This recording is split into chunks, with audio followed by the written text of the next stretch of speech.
legacy in the time where heroes lived. People like Salahuddin, who gave his life for Islam, our legacy.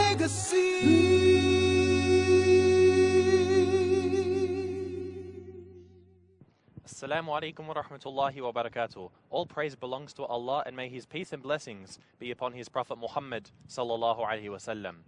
We're here looking at the history of Islam, and today we're going to have a special focus on a certain individual in history.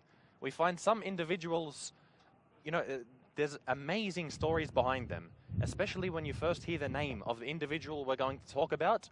No doubt many people are going to wonder, how could this be that we're talking about this person? Today we're going to talk about someone who played a major role in the history of Islam, and this person was Dracula.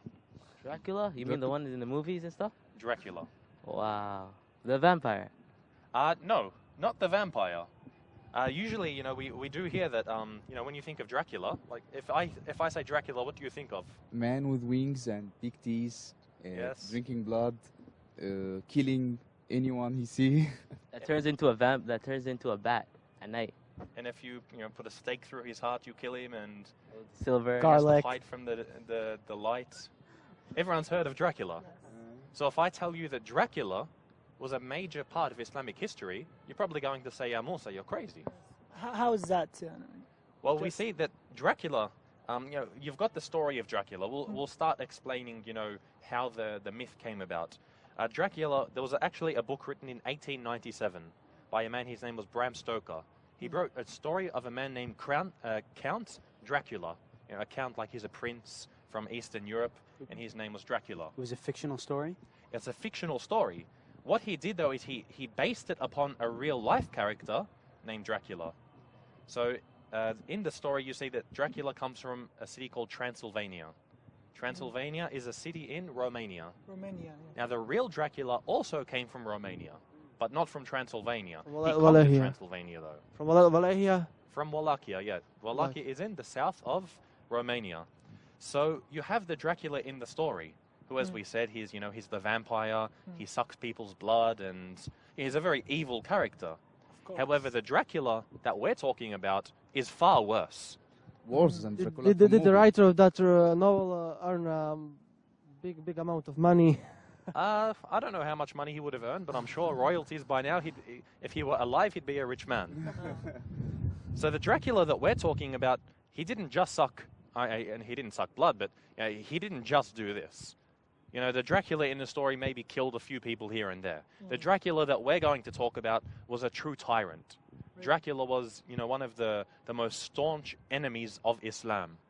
So what we want to do today is to take a look at his story, inshallah. So we'll begin with the backgrounds. The Ottoman Empire. As we've talked a little bit about, talking about Turkey, the Ottoman Empire, they began to grow, they began to expand from a small group in Central Asia. They started to conquer what we know today as Turkey, and they started to push into Europe. So the Ottoman Empire is spreading, they're expanding.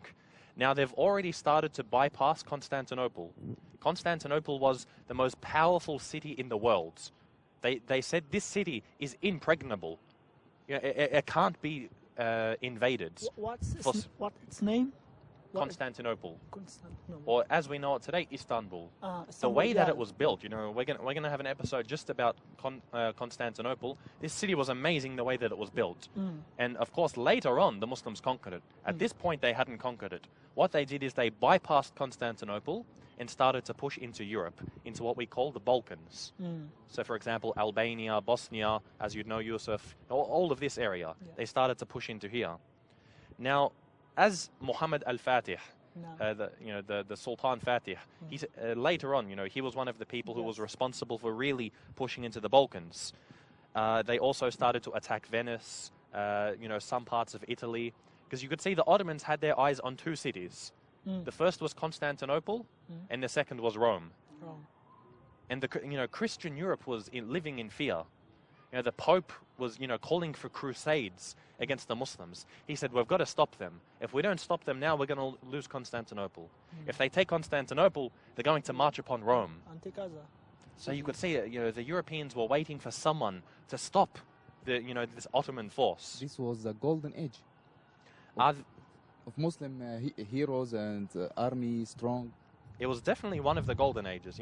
You see when the Ottomans grew, this was a very high point. Very interesting. We cannot precisely say where is the golden age of Islam, because we had maybe a 1,000 year of golden ages in India, and I know in Andalus, in Ottoman Empire.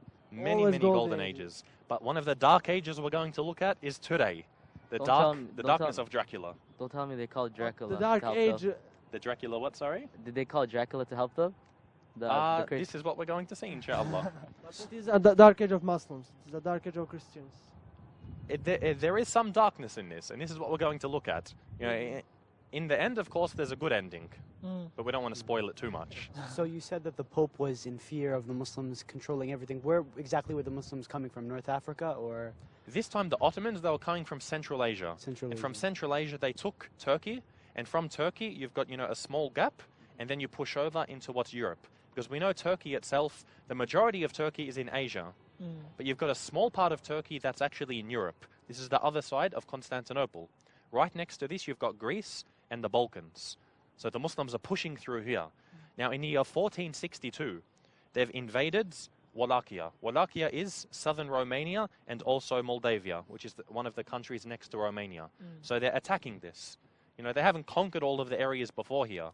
They started to take parts of Bosnia, Albania, Serbia, but you wouldn't wait till you've conquered a land completely. This can take decades to actually completely, quell a population. So they pushed through to the south of Romania. Now, here is where we find a man whose name was Dracul. Dracul was the father of Dracula. Now, Dracul itself, in Romanian, it means the dragon. Literally, it means the dragon. Now, his first name was Vlad. Vlad II. So they called him Vlad Dracul, Vlad the Dragon. Now, he had 4 children. He was king or something? He was one of the very powerful people in Wallachia. Later on, we're going to find out he did actually become the king of Wallachia. Now, he had 4 children. One of them, the third of his children, was also named Vlad. And so we call him Vlad III. And he eventually became known as the son of Dracul, or as you say in Romanian, Draculea. Draculea is where we get the name Dracula. Now, it's interesting to note that in modern Romanian, Dracul, it doesn't mean dragon anymore. It actually means shaitan. It means a demon. So in modern Romanian... We can imagine why is it? We can only imagine why is it. I think that because maybe of this blood or... This means now, the Son Dracula... of the devil. Yeah, Ibn Shaitan, Ibn the son of the devil. And really, I think this is a more fitting name than the son of the dragon. In the Romanian language itself. What was that, sorry? In the Romanian language. In the Romanian language it today, became, this is the what mother- Draculea means. So even the non-Muslims now refer to him as like the son of the shaitan, even though... That's what it means. People know that back then it meant son of the dragon. But nowadays it means son of Shaitan. because they love the lad. Yes. They love lad. Some of them do, yes. Because his father was evil, huh? Really. The father, we'll speak about him in a very short moment, inshallah. Now, his 4th son, his name was Radu. He was called Radu the Handsome. Radu the Handsome. Now, this is a nice name to have.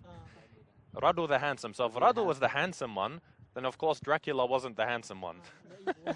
He was the shaitan one. He was the shaitan one. So you can see the names. We're going to see why these names, inshallah, make sense from an Islamic perspective. So what happened was his father, so the father of Dracula, Dracul himself, Vlad II, he joined a group of European leaders and kings and noblemen, and they actually called themselves the Order of the Dragon. They were founded in Hungary. This group, the Order of the Dragon, they were actually based upon the Crusaders. Because we know this is not too long after the Crusades happened. So what happened was they, like the Knight Templar and all of these, they decided to make a group based upon them in Eastern Europe with the aim of, as they said, defending Christianity, defending the cross and fighting the Muslims with a special emphasis on the Ottoman Empire. So this is this group of European leaders specifically wanting to stop the Ottoman Empire. Now, when Vlad III Dracula, as we'll call him.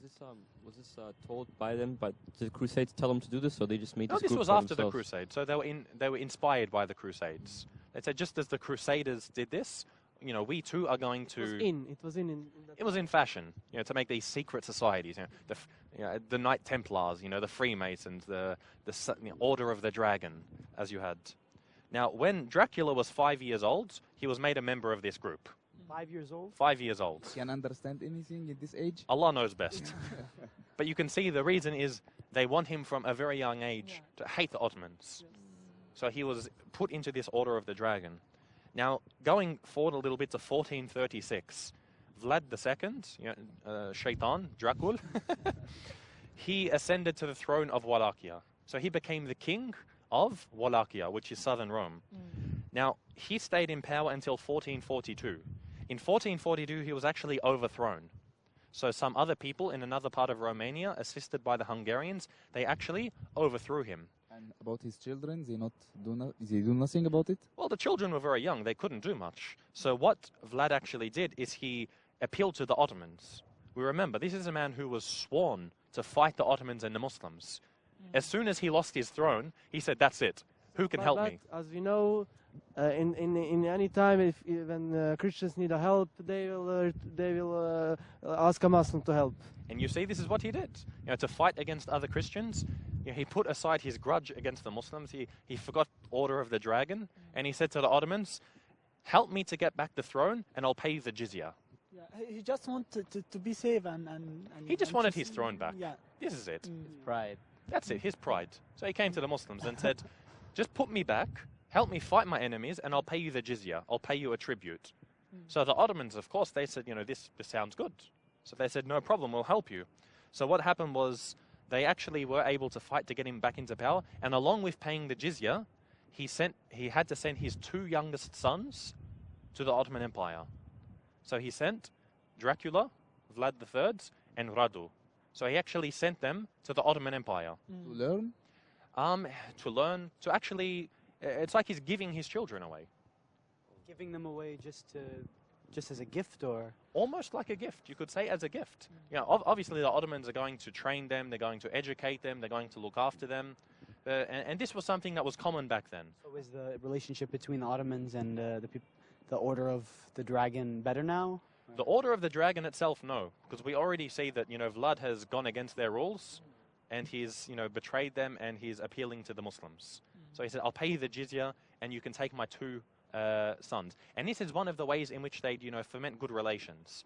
Like, well, you know, for example, marriage is one way. You marry someone from a certain tribe, this builds the relations. Yes. So too, you send your children to train with them, and then they become part of the Ottoman Empire.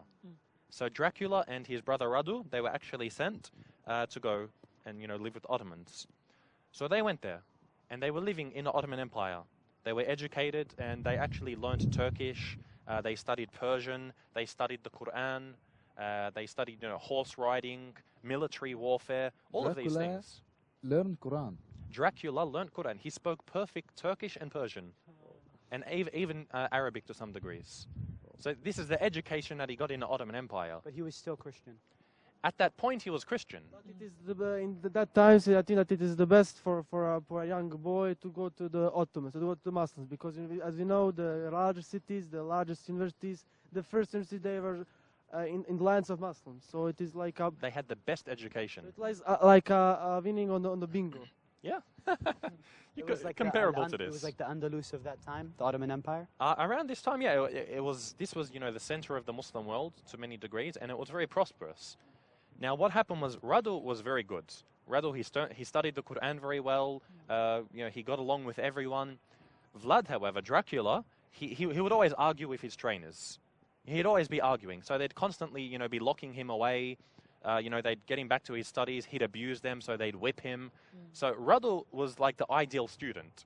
He got along with the Muslims very well. Dracula must have been jealous. Dracula was a troublemaker. Shaitan.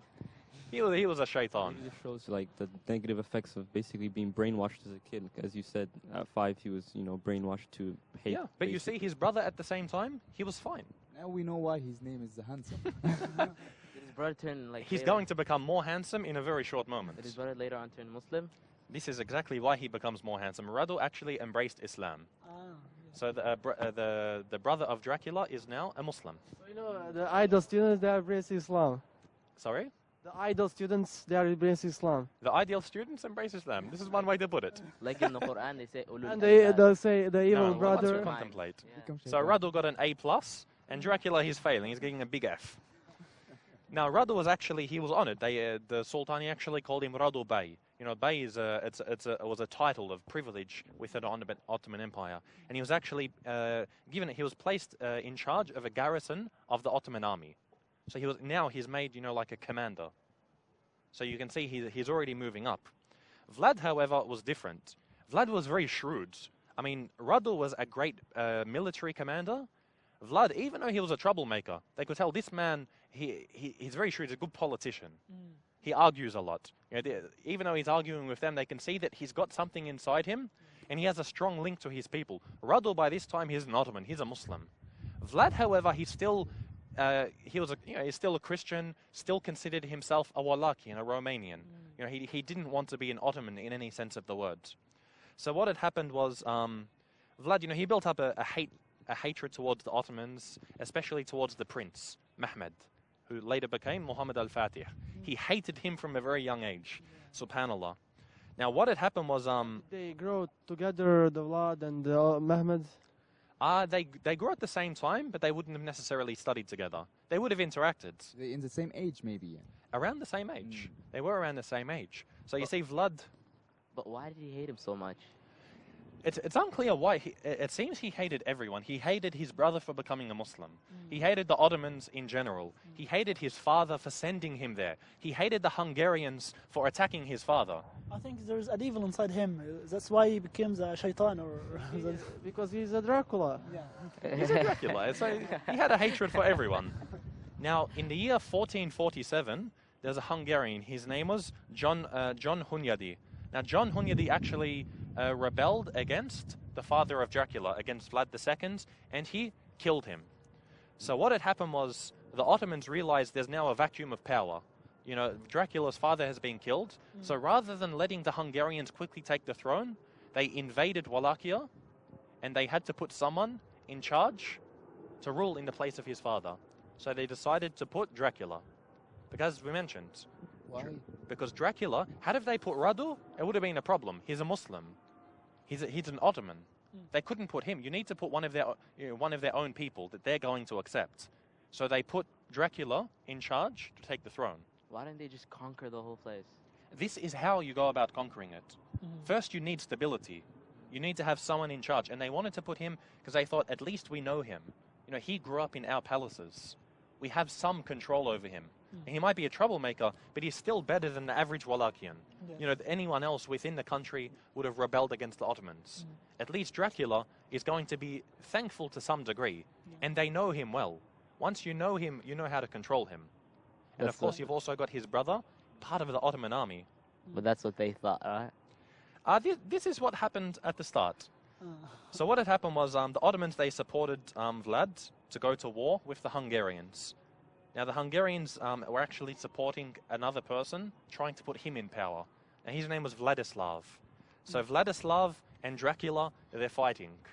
So the Ottomans are supporting Dracula, the Hungarians are supporting Vladislav. In the end, the Hungarians had too much power. You know, this is closer to their power base. The Ottomans couldn't, you know, give that much support to them. So Dracula, he was forced to flee. So he was taken out of power. Now, once he fled, now he's not under the hold of the Ottomans anymore. So he can do exactly what he wants. He not go back for the Ottomans. He didn't go to Ottomans. He fled. Now he's by himself. He's on his own. He can do exactly what he wants. So what we're going to do is we're going to stop here. So Dracula has been taken out of power. The Hungarians have been put through. He's a free man at the moment. We'll go to a short break, inshallah. So dear viewers, stay tuned. We'll be back with you in a short moment. Our legacy.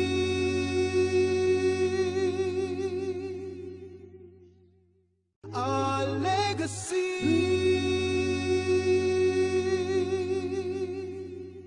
Assalamu alaikum wa rahmatullahi wa barakatuh. Welcome back, dear viewers. We're here looking at Islamic history, focusing today on the history of Dracula and the Muslims. So, as we said, Dracula has now been pushed out of power by Vladislav, who was the king supported by the Hungarians. So Dracula is no longer under control of the Ottomans. He's a free man to do what he wants. Now, what had happened was the Hungarians actually found out about Dracula's history. They found out that he really hated the Ottomans. This was John Hunyadi. He heard that, Dracula was very, very much against, especially Sultan Mehmed, Muhammad al-Fatih. Because at that time, Muhammad had just become the new sultan. So John Hunyadi, he thought about it. He thought, Vladislav, he might be a nice ruler, but he doesn't have a hatred for the Ottomans. Because John Hunyadi, he really hated the Muslims. He was a big enemy of the Ottoman Empire. So he thought about it and he said, I'd prefer to put Dracula in power, so I can use him to attack the Ottomans. So for the Hungarians, the one vice is a virtue. The what is a virtue, the one, sorry? vice is a virtue. To them, in this way. Hatred. Hatred of the Ottomans, for them, they said no problem. So remember like we said... a good deed.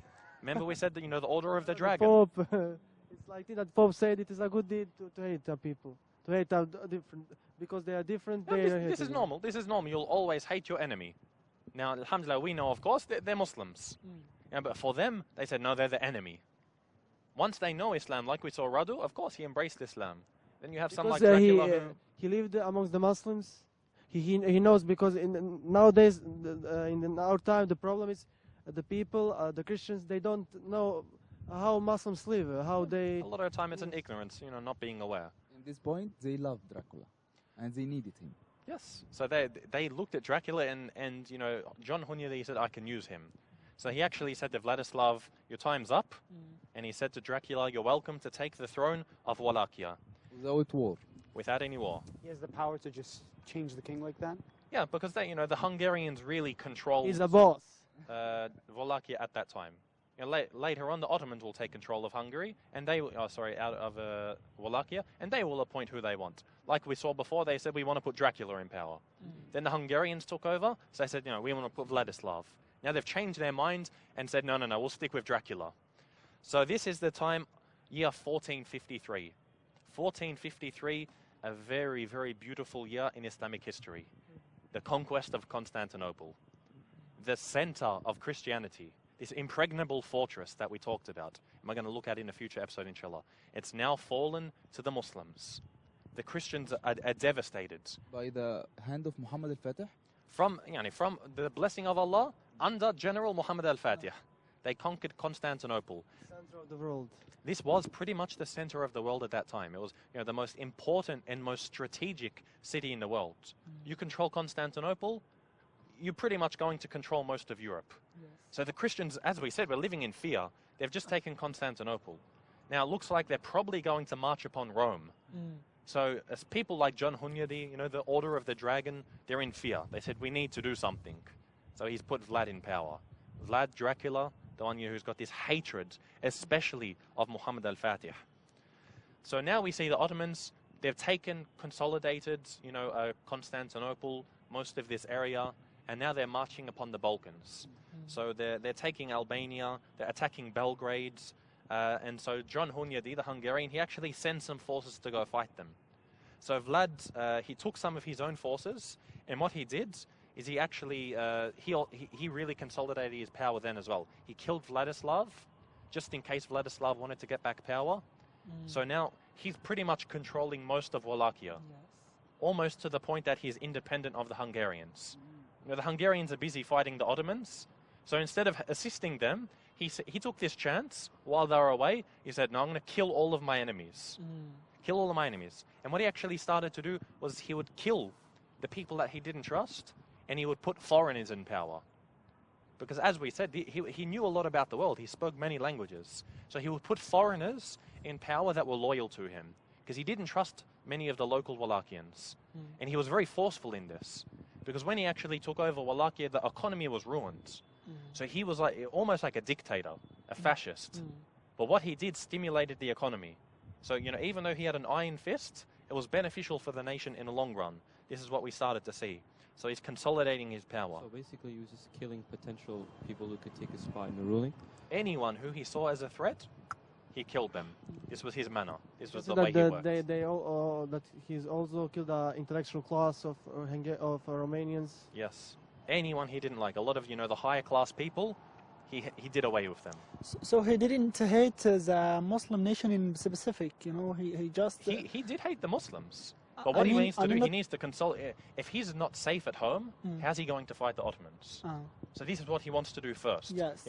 Fix his just a fortress. step to get his goal. Or Indeed. Yeah. Stand on the strong base. Exactly. So this is what he's doing. He's making his base. Now at this point, the Ottomans have pushed through Belgrade, all of these things, and now they're marching on Wallachia.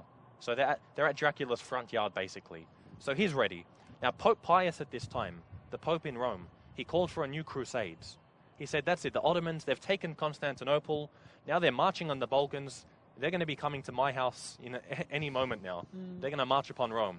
So he called out to the leaders of Europe. Now the leaders of Europe, they've already fought, so many crusades by now. They've had enough. So the Pope, he says, we need one more crusade, fellas. One at least to save Rome. And nobody in Europe is interested, except for Dracula.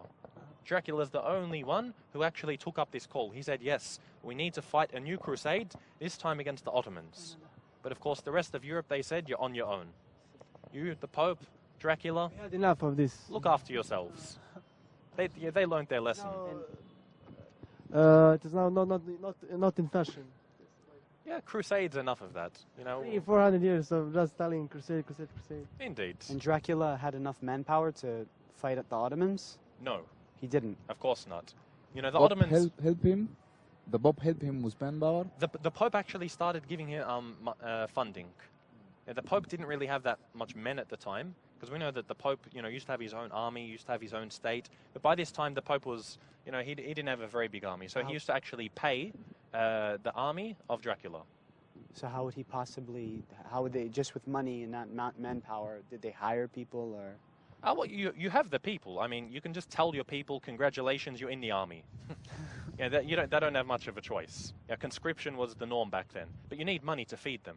You need money to pay them. You need this is where the money comes into it. They knew also which kind of personality is Dracula. They feared him. Exactly. So at this time, the Muslims, as we see, this is part of, from the Sunnah, they didn't just march upon Wallachia. When they'd go to a land, first they'd send envoys. They'd send messengers to go speak to the ruler to say, you've got the choice, accept Islam, pay the jizya, or we'll fight you. So they sent envoys into the court of Dracula. Now remember, Dracula hates the Ottomans. So when they came in, he said to them, take your hats off. Then they're not wearing hats, they're wearing a turban, imama. So take your hat off. And he knows they're not going to take their turban off for him. So they refused. They said, no, we don't take this off. So he said, okay. And he said, what do you have to say to me? They said, embrace Islam or pay the jizya. He said, neither. And he said, because you disrespected me for not taking your hat off, I'm going to nail your turbans to your heads. So he got his people with big metal nails, nailed them into their heads. In other words, he's killed them. And this is against all diplomatic protocol. Killing messengers, killing envoys is one of the worst things that you can do. This is a declaration of war. So barbaric. It's very barbaric, and this is against all protocols. So they just came with no weapons just to ask them to convert or, pay that, and they just did that to them. He gave strong message for Muslims. He gave a very strong message. This was a declaration of war. It's basically like nailing the sender in the head. So yeah, they don't have much of a choice. As soon as you tell them they're conscripted into the army, that's it. They're in the army. Congratulations, you're now a soldier. You have to fight on behalf of Dracula's army. So this is the situation. So what had happened was the Pope had, asked him to get these forces, and now, they're going to try to fight against the Ottomans. Orthodox, and the Pope is Christian, so he's Catholic, so we can see that it is like a great calamity for the Pope, because he's asking Orthodox to help him. Yeah, the only person he can find is an believed- Orthodox. And he's also lived amongst the Muslims, so we can that he's desperate. Yes. So we see later after this, what had happened was in the year 1459, Sultan Muhammad al-Fatih, he actually sent an envoy to meet with Dracula.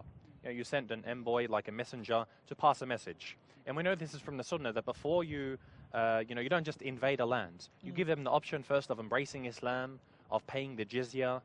Otherwise, if you're not going to do these things, then that's it, we'll fight you. So he's come to, the envoys have been sent to Dracula to basically say, embrace Islam, pay the jizya. So of course, Dracula, he wasn't going to accept any of these. He was ready to fight. Now, the way that he actually did this is when the envoys came, he said to them, take your hats off out of respect for me. By hats, he meant their turban, their imama. And he knows they're not going to take it off. It's like pride for them. It's a thing of pride, especially for Ottomans. You know, you see them in their pictures with these big turbans. They love their turbans. So they said, we're not going to take it off. This is not proper etiquette. You can't ask us to do such a thing. Is that the reason why at this time they say in the schools they say take your hats off? Don't. In Europe, you do say this is a thing of respect. That you take your hat off before a king. Something like this. So that was like part of their culture. It's part of European culture, and the Turkish culture was not taking it off. So Dracula knew this. He wanted to take advantage of it. So he said, I'm not going to embrace Islam. I'm not going to pay the jizya. I'm ready to fight. And it wasn't just enough to say he was ready to fight. He wanted to send a physical declaration of war. So he said, as a punishment for not taking your hat off when I told you to, he actually had it ordered that they would have their turbans nailed to their heads. Wow, Nailed? very strong message. Wow. Nailed to their heads. And when we say nailed, we're not talking about small nails. We're talking about a big, thick nail. So essentially, he's killing them. He's killing the messengers by having a metal wedge put into their head. Basically, that's like nailing the sender, that person who sent them. Yeah, you're sending a message to the Sultan, saying this is what I think of your offer. And this is completely against the etiquette of sending an envoy or war. Of course, part of the etiquette is when you send an envoy, the envoy is always going to be safe. This is something understood across cultures. Dracula sent a message, I will nail you. I don't know if that works in the Romanian language, if they say that or not. Basically, that's basically saying like, basically saying war, I want war, right? He's saying he wants war, and when you do it, as soon as you kill messengers, this is an act of war. That's a declaration. It was a declaration of war. And he's ready for this war. And of course, he's ready. He's saying, I'm ready to fight. In our time, if I kill ambassador, ambassador. Exactly. Ambassadors, you generally say, in our land, you're exempt from, the normal law. To kill that person, this is very, very bad protocol. So what happened was Muhammad al-Fatih, rahimahullah, he sent one of his generals, Hamza Pasha, and he sent him with 10,000 horsemen. So 10,000 horsemen is a big army. When you've got 10,000 troops, this is a large army. When you've got 10,000 horsemen, a horseman is far better than a normal soldier. Horseman like a tank? Like he's on a horse. Yes, you can say that in our time it will be a tank. Almost like sending a tank. They can move a lot quicker. Troops, they take time. You get horsemen, they can be, in and out of a country very, very quickly. So it was 10,000 horsemen and also extra troops, or just 10,000 It was horsemen? 10,000 horsemen. Looks like he got real mad. Of course, you want to show that you're serious. It's an act of war. So this is the initial invasion upon the land of Dracula. So 10,000 horsemen are coming through. However, the Wallachians had received news of this. They had some inside information. They knew these men were coming. So what they did is they waited. They waited until they came to a very narrow area. Like you're going through mountains. When you got a wide area, it's easy to escape. You get to a narrow pass, you're stuck. So what happened was they were ambushed as they were going through this narrow area. So they were caught, the Wallachians, killed 10,000 of them. All of them. 10,000. Last one of them, they die. So we can say that they killed prisoners also. There were no prisoners. So they killed all of them. They killed them all. Now, from here is where we're going to see the true nature of Dracula. It's one thing to kill 10,000 men. It's another thing when you're Dracula, when you're Ibn Shaitan, when you're the son of the devil. What he do? Killing is not enough. What he do? What he did is, this is where he earned his name. His name, as he's known in Romanian today, is Vlad Țepeș. Vlad Țepeș. Țepeș, as we say in English, is impaling. I'll tell you what impaling is. I won't give you a physical example because it wouldn't be very nice. What you do is you got a dead person. Sometimes they're dead, sometimes they're alive. You get a very long pole, maybe 10 foot high. So this is a long wooden stick, basically. And what you would do is you would pass it from the person's behind. It'll go through their guts, up through their chest. This is going inside their body. Inside, this impaling them until it comes out their mouth. This is impaling. He had 10,000 men impaled and the stick would be stuck in the ground so everyone can see. A disgusting guy. This is very, very He disgusting. had all of his men do this disgusting thing. Yes. For what? For what? Why he do this? This was his form of intimidation. Because, you know, you kill the people and you bury them, no one can see them. You kill the people, you know, you leave them lying around, it's not that intimidating. All of that, these 10,000s. Yes, I want you to imagine.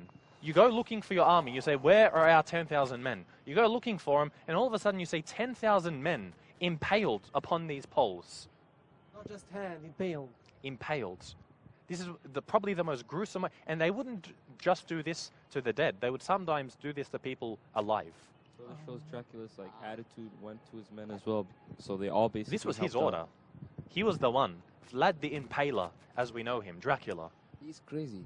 This is a crazy man. This is a very barbaric man. And You know, the we know the Hungarian. Prophet ﷺ was forbidden from mutilating So bodies. sick. This is the peak of person. mutilation. And the Hungarians were where? They were still fighting off the Ottomans, or where Dracula was in full control? Dracula was in control of his area of Wallachia, and now he's done this. So we can say he's nailing people's heads, he's impaling them. 10,000 men impaled. And this is something, it makes you feel sick just thinking of this. This was how he worked. And what was the reaction of the Muhammad al-Fatih? You can imagine, the Ottomans are going to be very, very upset. And the Pope, he was very happy. The Pope, you know, I don't know what his reaction was, but knowing the attitude back then, he probably would have been quite happy. Yeah, so it wouldn't have been that surprising. Like finally, huh? Yeah, so to speak. So the Ottomans, you know, they want their revenge. Now Dracula, he's on the forefront. He's just killed 10,000 men. He's on a high. You know, after doing this, you almost think you're invincible to a degree. So he marched through to meet the Muslims. Now the Muslims were camped, and Muhammad al-Fatih, as we know, he wasn't like a king who would sit back. Yes. Especially back then, most of the kings, they wouldn't sit in their castles, in their ivory towers, you know, giving commands. They'd be at the forefront of the army fighting. Brave one. Very, very brave. And we know Muhammad al-Fatih, you know, his army, you know, he'd have scholars with him. You know, he'd have reciters of the Quran. He was always surrounded by, you know, very pious people. This is a man, you know, we're going to talk about him later in great detail. You know, he was very, very pious. He grew up, you know, every Fajr, you know, him and his father, the Sultan, they'd always pray together. This is a man who studied the Quran from a young age. He was a very amazing man. So he would be there leading the Muslim army, leading the Ottoman army. And what Dracula did is he, like stealth guerrilla warfare, what he would do, because remember he spoke Turkish, he spoke Persian, he lived in the Ottoman Empire, so he could pass himself off as an Ottoman. What he would do is he'd dress himself up as an Ottoman soldier. And Dracula himself, he would sneak into the Muslim army. Because a lot of them, they won't know who Dracula is. He have very strong heart. This is a courageous man. I mean, you got to hand it to him. This is a courageous thing to do. He'd sneak into the Muslim tents. He'd look for the leaders. He'd come in, he'd kill them, and then he'd leave. The ruler, Dracula. This is Dracula. So there was no one at this time who recognized him from when he lived there before. Like, Well, these 10,000, you know, had been killed. Not that Dracula was there, but you know, no one really knew how he looked. It wasn't known. It's not like today. You got a TV. You know how the enemy looks. You know, he could pass himself off. He had a mustache. He could shave his mustache. He could put on a costume. You wouldn't know it's him. Skin color, the body. Well, you know, the Romanians looked like the Turks. Yes. A lot of the Turks, they were descended from people from Eastern Europe, you know, from the Caucasus. You know, they all looked very similar. It's not like we're talking about an African trying to sneak into, you know, a white army, for example. Something like this would stand out. So he blended in. And what he'd do is when he's in the camp, he'd actually, you know, take a look and he'd get information from the people. He'd say, when are we moving? When is this happening? So he'd try and get all these information. And then he would use this against the Ottomans. So he'd say, okay, we know that they're going to march later. What we're going to do is we'll actually stop them here. So we had something called the night attack. The night attack is where he knew that the Muslims were going to be in their base for a short while. He got this information from all of the people as he was sneaking in. So they attacked the Muslims. What they actually did is what's called the night attack. They actually killed 23,000 Muslims. 23,000 Muslims in one night? 23,000 Muslims. Because he knew that they weren't expecting the Wallachian army. spreading false information, and he knew they were ready to stay there that night.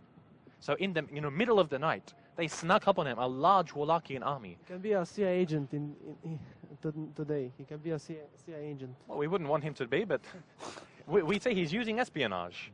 This is part of warfare.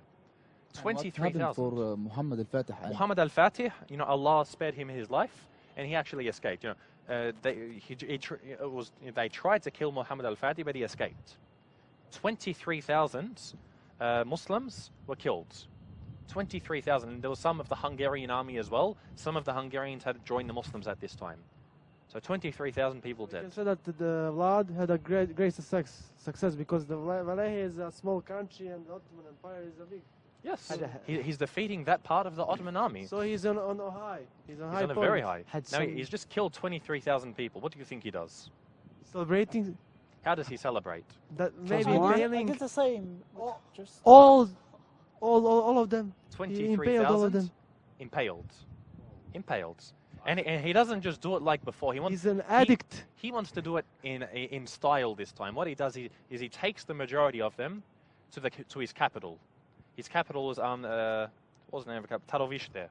He takes them to the capital, and the road that leads to the capital, he starts putting all of the impaled people. So the whole road, you're traveling on this road, you've got 23,000 people impaled on the road to the capital. People put candles, and he put dead bodies. He put dead bodies because he knew the Ottomans after this are going to attack his capital. After you kill this, 23,000 people, the Ottomans are going to want revenge. So you can see that in that time, the Muslims they are putting lights, by the roads, and these are putting dead man's. This is intimidating, very intimidating. It was said that when the Ottoman army started to march on the capital, which he knew they would, Muhammad al-Fatih, rahimahullah, himself, he saw this, and he realized this man we're dealing with is not a normal man. He was disgusted. He saw this, and it really affected him. Son of the shaitan. He's a devil in a human skin. Pretty much. He's not son of shaitan. I think he is a shaitan. It really seems so. This is Dracula. As we said, this is more than the vampire. The vampire maybe killed a few people. The movie is like a cartoon for this. This is far beyond any fairy tale. This is more than you could ever imagine. Reality beats fiction. So once some of the Hungarians that were with him, once they saw this disgusting act that he was doing, did some of them leave? Did some of the Hungarians? Yeah, did some of the Hungarians leave from his rule because they saw, No. They saw he was being successful. That's a great. They love this because. And they probably. It sounds sickening because it's something we're not accustomed to. But mutilation would have been something entirely normal. We see, for example, in Quraysh, when Hamza radiallahu anhu was killed, Hind, she ate his liver. Eating a liver, to us it might sound absurd. And the Muslims, they said, how? This is an insult. But to them, mutilation was fine. So it really depends on the culture of where you are. So they saw impaling, it's like a thing of victory. And what greater victory if you think impaling one person is a victory, impaling 23,000. Before them was 10,000. Before was 10,000.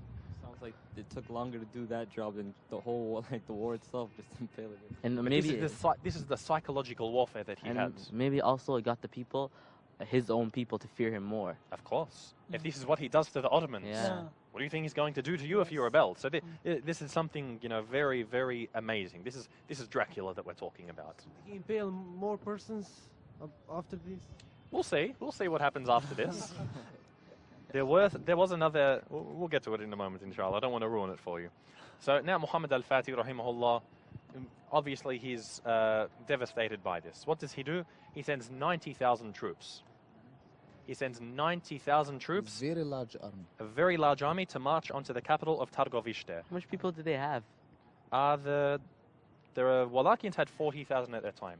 So we're going to stop here at a very short break. So the Ottoman army, after this, 23,000 impaled, they're marching on the capital with 90,000 men. Do stay tuned, dear viewers. We'll be back in a short moment.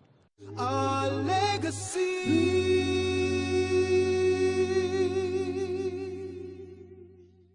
Our legacy.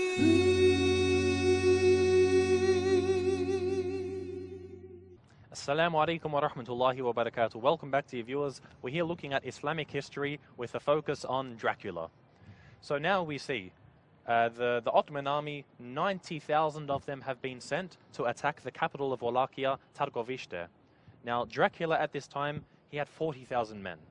So 40,000 against 90,000, he knows that he's not going to last. Yes. So what he does is he actually takes his army outside of the city.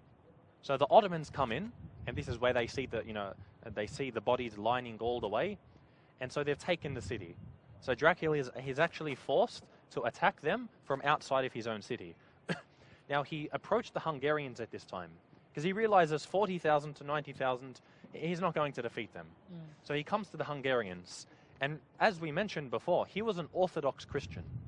Now, the Orthodox Christians weren't the best of friends of the Catholics, especially after the Crusades.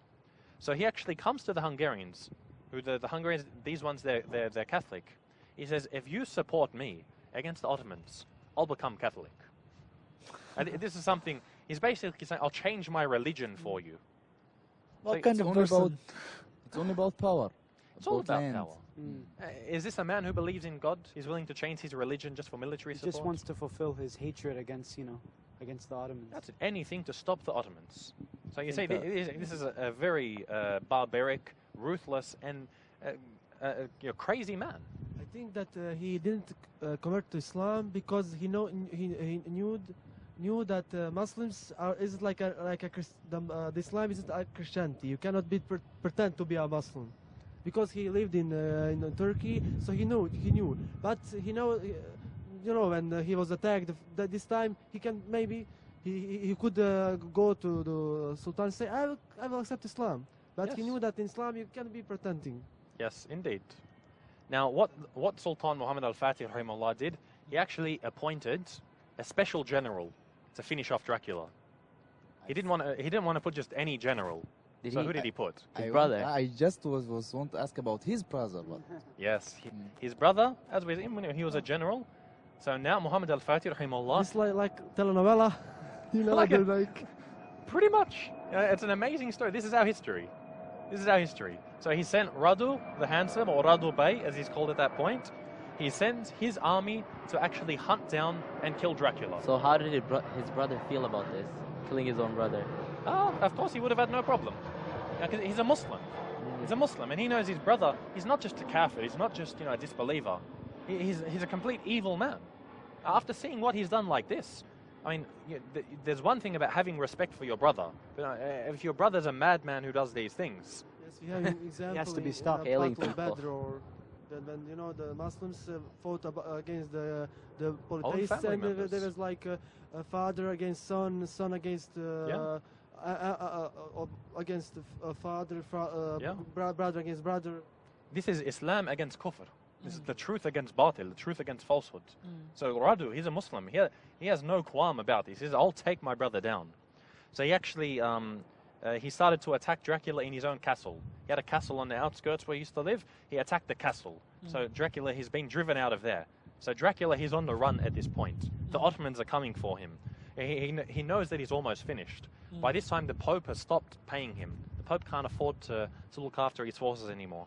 So he comes to the Hungarians and says, please, cash me up, basically. Give me a loan, give me something so I can fight the Ottomans. and his 40,000 soldiers, they die or maybe? Yeah, they're in the process of, being killed. Now, the Hungarians, they refused. They said, you've become a disgrace. You can't even look after yourself. So they actually imprisoned him. So they took him as a prisoner. It's not clear how long he was taken as a prisoner for. Some say for 2 years, some say 6 years. But he was kept as a prisoner by the Hungarians. Now, eventually, the Hungarians, they let him go. Now, once he left, he actually found out that his brother, Radu Bey, rahimahullah, he'd actually passed away at this time. May Allah have mercy upon his soul. So he's found out his brother's dead. He's the only one of his brothers remaining. The other two had already been killed. So what he did is he gathered an army. He gathered an army of Wallachians, people from Romania, and he said, we're going to, march upon our country, and it's pretty much going to be our last stand. It's basically do or die. Either we take the country and we try to defend it, or we're going to die trying, and basically that's the end. Now, it didn't last long. It lasted a few months. They tried to attack the Muslims for a few months, but in the end, it was too much. The Ottomans, they sent some ghazis, some of the most brave warriors, and they attacked Dracula and his army. Now, in January 1477, one of the Ottoman armies of the Ghazis, they attacked the army of Dracula and they killed him in the battle. So They killed Dracula. they killed Dracula. So The end of the 1477, shaitan. Dracula's Well, being I think killed. that in legend he's still alive. He said that I think that because he was like a devil, I think that the Romanians they told they this are is telling that nonsense. he's a devil. He cannot die. How we know? Why we know he died? You know, this point is absolutely null and void when we see what happens. The Ottomans, they don't just kill him. When you've got an enemy like this who's done so many things, War criminal. it's not enough to just kill him. Just Now, he was beheaded at that point, so they couldn't impale his body. So what they did is the Hungarians took his body. The Muslims took his head. They took his head back to Constantinople. And what they do with the head? They impaled his head. They put his head on one of the biggest sticks you've ever seen and put it at the walls of Constantinople for every Muslim to see, It's not enough also. for everyone to see. So Vlad the Impaler himself was impaled. Does it say in history like who killed him in the battle? There is actual difference of opinion upon this. Some say the Muslims, they got him and they killed him. Some say that his own troops turned against him and killed him. Others, they say his own troops turned against him and handed him over to the Muslims. But we know in the end, his troops, they turned against him. They said, this is enough, we don't want to die. We know we're finished. Basically, you can take him. This is enough. So during He the was a war, man. so at the beginning when they sent his brother to kill him, when his brother was looking for him, basically they took him back to the jail, so his brother couldn't find him when he was looking for him. Because you said basically his brother was Once he went to Hungary, once he was in there, the Ottomans couldn't go into Hungary because Hungary was well defended. You can't go into another country just to take someone. You'd end up invading that land, and they didn't want to go to war with the Hungarians at that point. So he stayed there for a few years, and then they let him go. He tried to raise his army. They So if tried it to wasn't take for the Wallachia. So if it wasn't for the Hungarians, maybe Dracula would have been killed earlier. He could have been killed earlier, or he could have had a stronger army. Allahu A'lam, we don't know exactly what might have happened, but whatever happened in the end, we see that Radu, he died, may Allah have mercy upon him, and Dracula, he met his end. The Muslims killed Dracula. And they nail him. They nailed him, they took his head, and they impaled him. So you see, this is the end. And this is going to be the end of anyone who fights against the Muslims, fights against Islam. They're going to face an end, something like this. So his head, the Muslims took his head, and who took the rest of his body? The body of the Hungarians, they took this and they buried this. So the Hungarians, he's a fellow Christian, if you want to consider him that. I don't know how you see later on part of his legacy. This is where the myth of Dracula came about. Many Christians basically looked at him like a madman. I mean, some Romanians today see him as a national hero. But the majority of Christians look at him like, this man is crazy. I mean, you can't justify these things. You had, many books written at a time, and even paintings. Like, there's a very, very famous painting of Pontius Pilate. Pontius Pilate, they say, was the ruler of Jerusalem at the time who condemned Jesus to death. And there's a very famous painting of Pontius Pilate condemning Jesus to death, but instead of Pontius Pilate, you've actually got Dracula. But I don't understand. How did they get vampire? This is what we're going to get to. They started off with the image of Dracula as this madman. And as we see, they're painting a Christian. In the beginning, they praised him as a hero of Christendom, fighting the Ottomans. But by the end, this painting really tells you about his legacy. They are putting him, you see this picture of Dracula condemning Jesus to death. It's basically trying to say, this guy, he's like the Antichrist. It's coming from the Christians. He's the son of the devil. He's the son of the devil, if not the devil himself. But Bob was helping him. The Pope, at that time, this is tactics. The Pope might have known that he was ruthless, but, anything to save himself. Anything to save Rome. Because we know that, the Ottomans, the Pope was sincerely afraid. Constantinople's fallen, Rome could fall at any point.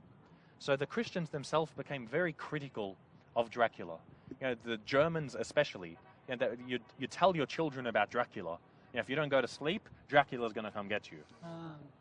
If you don't eat your vegetables, Dracula's going to come and eat you. Something like this.